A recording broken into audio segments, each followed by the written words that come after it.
It was a Wednesday morning, March 18, 1992, when Paulo Roberto Alves, 17 years old, left home in Presidente Prudente, in the interior of Sao Paulo, to go to school. The sky was partly cloudy, with a mild temperature typical of the approaching autumn.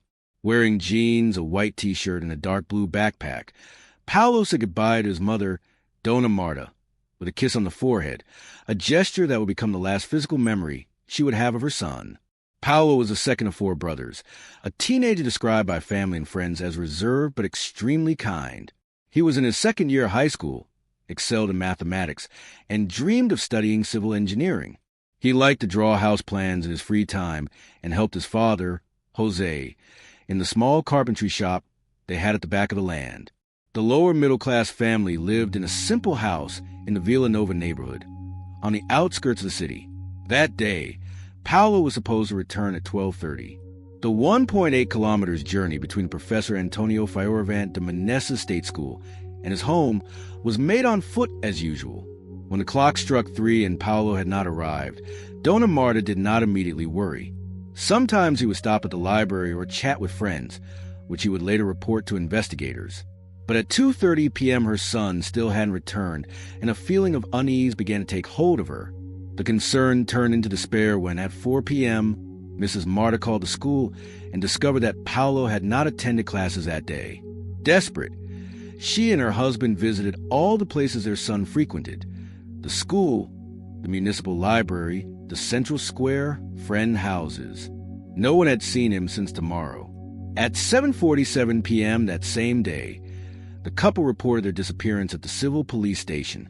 The occultation bulletin on Bree date 743 May 92 marked the official beginning of a search that would last for decades. A 17-year-old teenager, missing since tomorrow, with no history of running away or family problems. He dryly noted in the police report, one of many similar cases piling up in the police station's files. The first few days were spent searching intensely. Neighbors, relatives, and volunteers scoured every street, vacant lot, and green space in the city. Police interviewed schoolmates, teachers, and acquaintances. Posters with Paulo's photo were spread throughout Presidente Prudente and neighboring cities. Local media reported on the case, but the coverage lasted only a week, soon replaced by other news. "It's as if the earth had swallowed my son," lamented Marta after a month of fruitless searches. The lack of concrete clues baffled investigators. There were no signs of family feuds, school problems, or drug involvement. Friends described Paulo as a quiet young man with no known animosity. His cell phone, a rare item for teenagers in 1992, had not been located, and his small savings of 230 reais, kept in a box in his room, remained.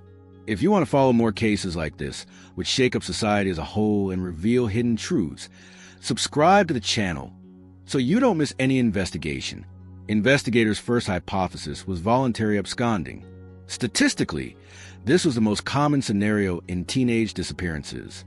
However, Paulo's profile and the lack of prior signs made this theory tenuous. He had a math test that week, was studying hard, and was talking about his college plans, argued Carla, his older sister, then 19. Years. It makes no sense that he would simply leave without taking any money, documents, or clothes. The second line of investigation explored the possibility of an accident. Search teams scoured rivers, lakes, and wooded areas in the region.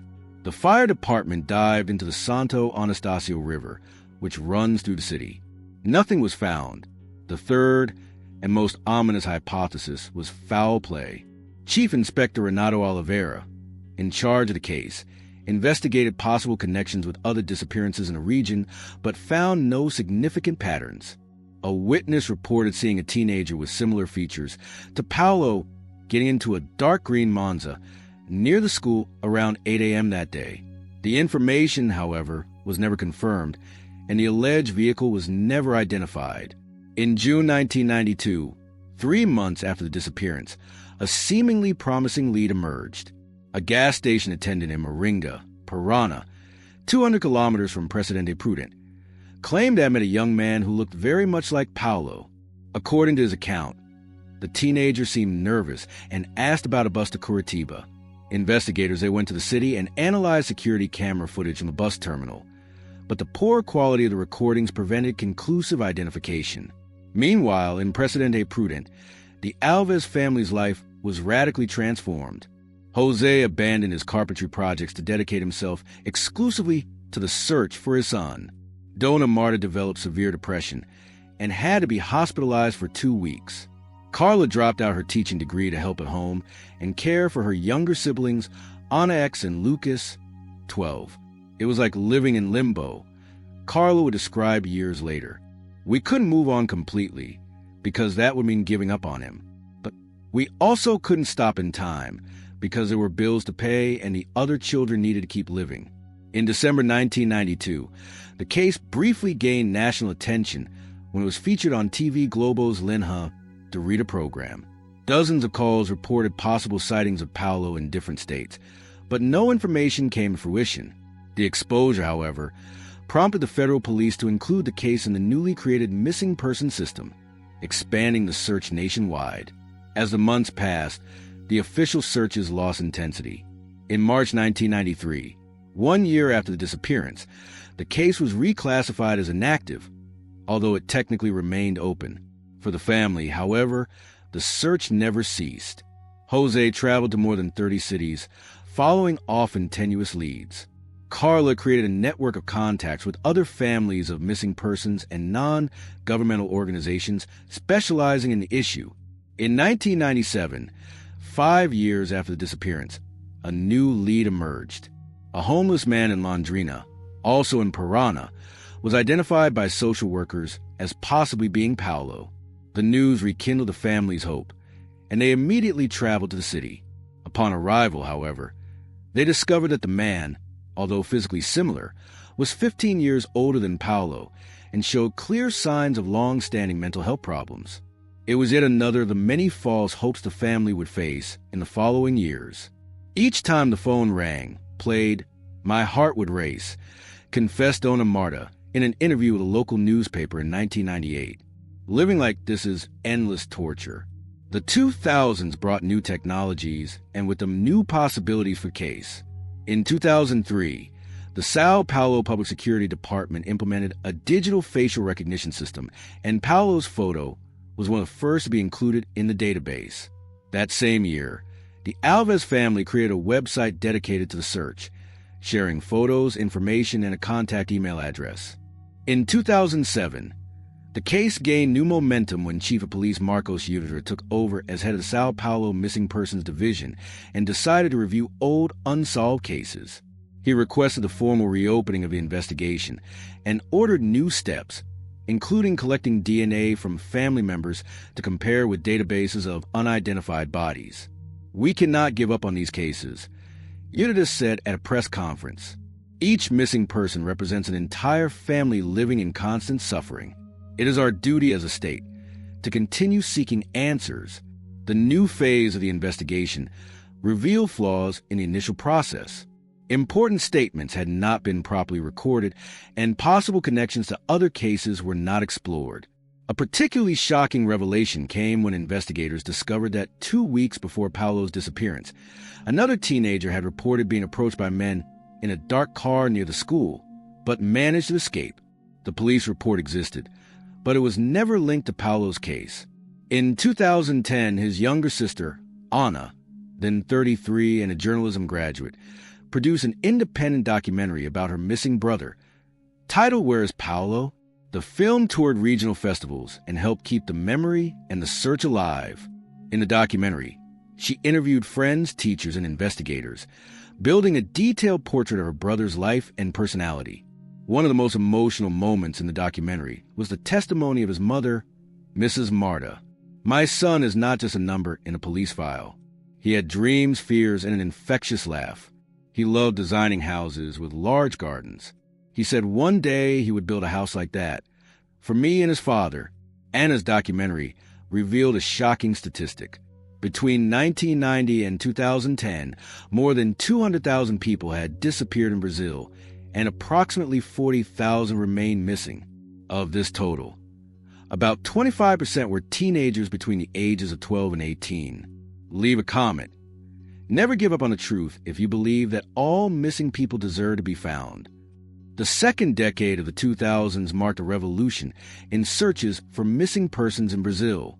The explosion of social media, the democratization of internet access, and advances in facial recognition technologies created a new scenario for cases like Paulo's.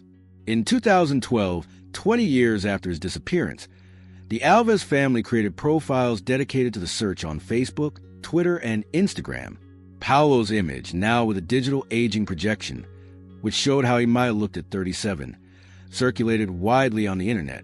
Carla, who had become coordinator of an NGO dedicated to missing persons, she regularly updated the pages with new information and campaigns. That same year, the case entered the Forensic Facial Reconstruction Program at the University of Sao Paulo, USP, a pioneering project that used 3D technology to create updated images of people who had been missing for many years. Experts worked with Paulo's photos and family genetic characteristics to develop a projection of what his adult face might have looked like. In 2015, a significant change occurred in the family structure. Jose, after 23 years of tireless searching, died of a massive heart attack. In the last years of his life, he had developed alcoholism, depression, and heart problems. "He died of a broken heart," said Marta at the funeral.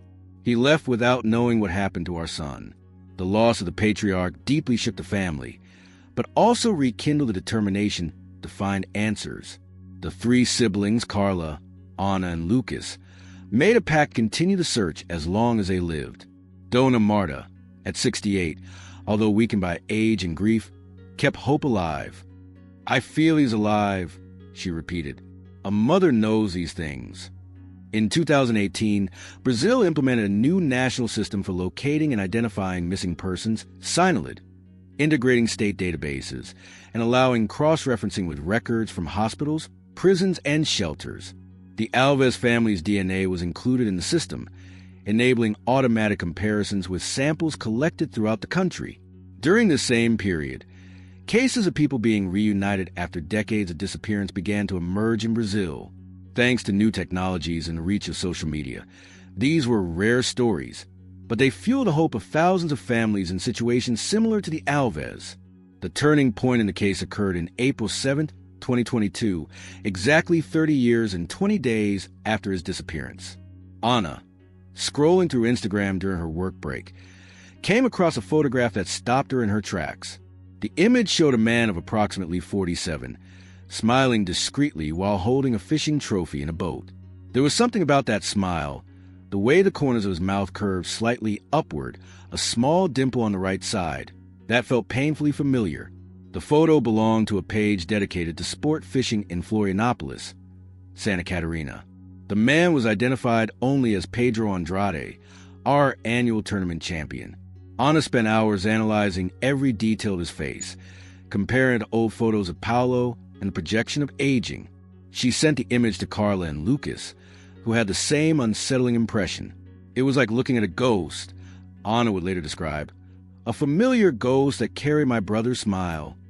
The family consulted two facial recognition experts who pointed out significant similarities between the missing teenager and the fisherman in the photo. The proportion between the eyes, the structure of the jaw, the slope of the eyebrows were not a confirmation, but the evidence was strong enough to warrant investigation. With the help of Delegate UTI, now Superintendent of the Civil Police, Ana obtained more information about Pedro Andrade. "I worked as an accountant at a medium-sized company in Florianópolis. He had been married for 15 years to a nurse named Mariana and had 2 teenage children. He had lived in the city for approximately 25 years, having arrived there, according to records from Parana. The investigation needed to be conducted with extreme delicacy. If it really was Paul, there were several possibilities to consider. He could have run away voluntarily, been kidnapped and mined, or even been a victim of human trafficking, and ended up with a new identity. The emotional impact for all parties involved would be immense. On May 23, 2022, Ana traveled to Florianópolis, accompanied by an investigator appointed by the UTI delegate. The plan was to approach Pedro discreetly, without alarming him or his family. After 3 days of observation, the moment came when he went out alone to run on the beach, as he did every morning. Ana positioned herself in the path, pretending to tie her sneakers. When he approached, she simply stood up and said, "Excuse me, would you mind speaking with me for a minute?" The man stopped politely. Ana continued, "My name is Ana Alves. I'm looking for my brother Paulo, who disappeared 30 years ago in Presidente Prudente." The reaction was instantaneous and unmistakable. His face paled, his hands began to tremble, and his eyes filled with tears. He didn't need to confirm it with words. His body had revealed the truth. "I knew it," Ana murmured, also crying. "I would recognize your smile anywhere." Over the next few hours, in an emotionally devastating conversation at a beachside cafe, the truth began to emerge. Pedro, or rather Paulo, told a story that defied comprehension and exposed the inner workings of a criminal scheme operating in rural Brazil in the early 1990s. That morning of March 18, 1992, Paulo was approached by two men in a dark green Monza, claiming to be police officers. They said his father had been in a serious accident and were there to take him to the hospital. The panicked teenager got into the vehicle without question. It was the beginning of a 30-year nightmare. Years. Paulo was taken to an isolated farm in western Parana, where he discovered he was a victim of a human trafficking ring that preyed on vulnerable young people. On the property, there were 5 other teenagers in a similar situation. For 2 years, he was held virtually captive, forced to work in the fields, and subjected to constant threats against his family if he tried to escape. They showed me newspaper clippings about my disappearance. Paulo recounted through tears. They said they knew where my family lived, that they were always watching. They said that if I tried to run away, my parents and brothers would be the first to pay. In 1994, at the age of 19, Paulo was sold to work in a lumber mill in Santa Catarina. There he received false documents in the name of Pedro Andrade. Over time, the physical restrictions lessened, but the fear and threats remained. Eventually, with the dissolution of the criminal group after the arrest of some members for other crimes, Paulo Pedro achieved relative freedom. "I thought about my family every day," he confessed, "but the fear was paralyzing. Over the years, I built a life. I met Mariana, we had children. The more time passed, the more impossible it seemed to go back. How to explain the absence of 3 decades? How do I tell my wife and children that my whole life was built on a lie?" The revelation shook the country. The case exposed a little-discussed facet of the problem of missing persons in Brazil.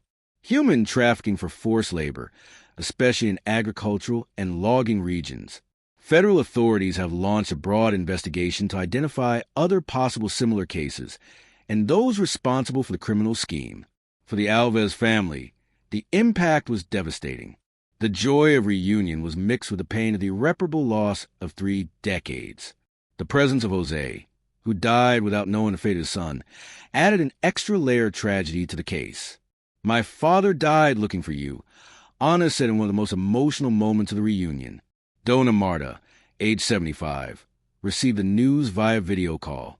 His reaction, a scream followed by convulsive crying, was broadcast live to millions of Brazilians who were following the case. "My son is alive," she repeated between sobs. "God heard my prayers." The following weeks were an intense process of reintegration. Paulo met his biological family again, including nephews he had never seen before.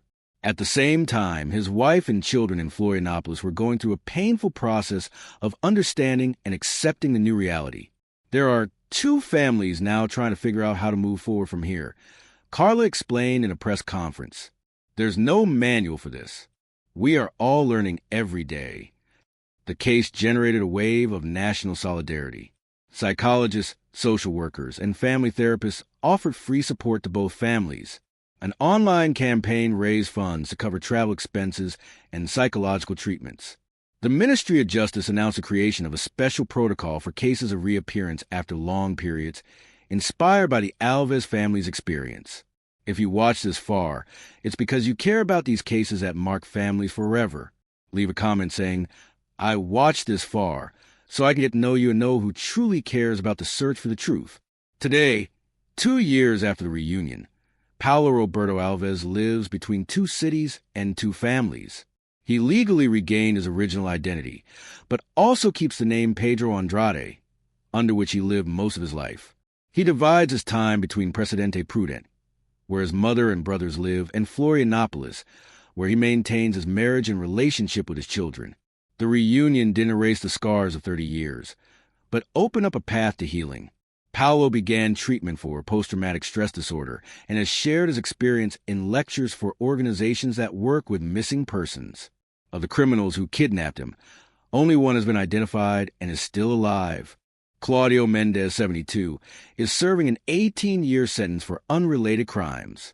He was indicted for Paulo's kidnapping, but the case remains ongoing in court, facing difficulties due to the time elapsed and the scarcity of material evidence.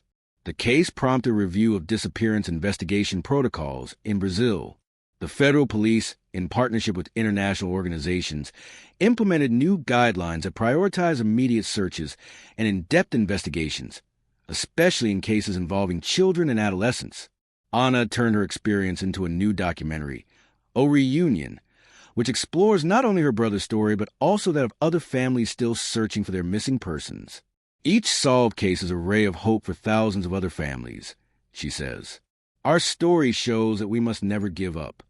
For Dona Marta, who faced 30 years of uncertainty, reuniting with her son represented the closing of a painful cycle. God allowed me to live long enough to see my son again, she says, holding Paulo's hand during an interview. Now I can leave in peace when my time comes.